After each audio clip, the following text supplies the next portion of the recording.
Feel like your mashed potatoes are always missing something? Well, ever tried adding sour cream? Howard shows us why his classic mashed potatoes are the best ever in the Mr. Food Test Kitchen.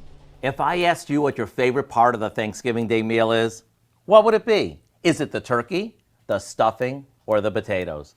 For me, it's got to be the mashed potatoes. So let me show you a way to make them extra special.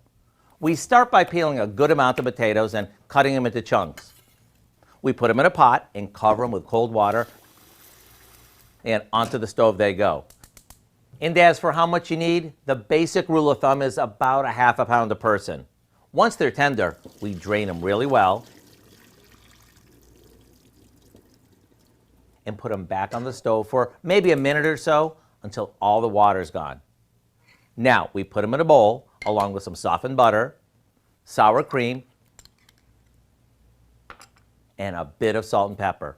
At this point, you can either mash them with an old-fashioned potato masher or beat them with an electric mixer. If you go the mixer route, just don't overdo it or they'll get starchy. When these get passed around the holiday table, make sure you're ready to refill the bowl before you sit down, because they're that good. I do hope you'll go online and get the recipe for these classic mashed potatoes so you can make sure your mashed potatoes are on the top of everyone's best of the best list. I'm Howard with Kelly in the Mr. Food Test Kitchen, where today we found a classic way for you to say, ooh, it's so good.